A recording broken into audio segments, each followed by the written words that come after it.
Cooke hits 200 as Glamorgan put on huge total. Glamorgan enjoyed a great first day in the South London sun. A wicket that has produced a significant number of runs in recent week also gave them cause for celebration. David Lloyd led with a ton and helped the Welsh county to the cusp of 400, the score at the start of day 2, 379 for 4. Carlson and Cooke had both finished the day in the 40s, and their return to the middle saw them once again start to tick off the milestones. Carlson's 50 was first, reached off 68 balls when he calmly played Moriarty into the offside for a single. Cooke did the same to take their partnership to 100 runs off 148 deliveries. And before long, he joined his partner on 50. His came from 85 balls, Moriarty with a front row seat to the early Glamorgan joy. Ricky Clark's Surrey swan song wasn't going to plan, and another single from him off Cooke gave the visitors another batting bonus point, 400 up. But finally, Surrey had something to shout about.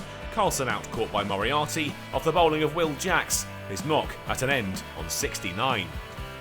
Douthwaite joined Cooke at the crease and watched on as his partner found the single Glamorgan needed to go to 450 before the break into lunch, having lost just one more wicket, with the score 466. Cooke was swiftly back into his work after the break, Glamorgan steaming along nicely with more runs off the spinners, and the pair up to a 50-run partnership.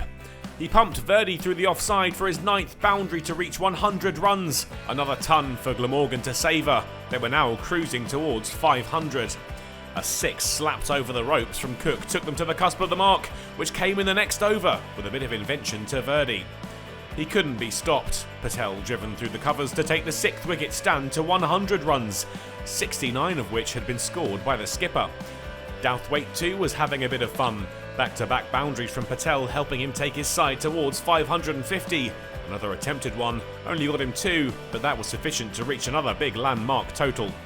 It wasn't long before Cooke had another reason to raise his bat. A single off Topley took him to 150 off 230. The partnership joined him on the mark, up to 150 when Cooke pulled Topley for 1. The captain had played his way to a new career best score, eclipsing his previous of 161, but just how far could he go? Douthwaite had played a supporting role and had mustered just 2 boundaries by the time he went to his 50, scored of 132 balls. With a Cooke reverse for 1, he took the total to 600 runs. His side were really signing off the season in style, and they headed into tea at 611 for 5. Douthwaite fell after the break, taken by Jacks, as the all-rounder came down the track to Amal Verdi. Taylor joined as captain, and the pair raced their way on. 650 not far off now. Cooke's moment came first though. He miscued Moriarty, but he didn't care. The 2 runs off the spinner took him to 200 for the first time in first-class cricket. Applause came from all corners of the ground, and from folks behind the stumps. The 7th wicket partnership was another worth 50 after just 40 minutes together. A final boundary from Cooke was enough. The ball hit through the offside to the ropes, and he promptly decided that was it. Time to have a go at Surrey's batting order. It was quite a sensational scorecard from Glamorgan. Lloyd's 121 at the top of the order had been overshadowed by Cooke's 205, and of the 8 batsmen required, all but 3 had played their way past 50 runs. 672 came from 177 overs.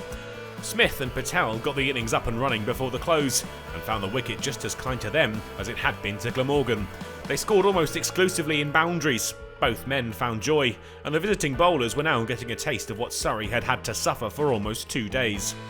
That took them to 45 at the close, a serene start for the hosts who were trailing by 627. But this looked a difficult track for the bowlers.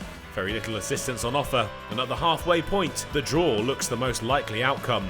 Glamorgan will hope that's not the case. They'll hunt quick wickets tomorrow morning.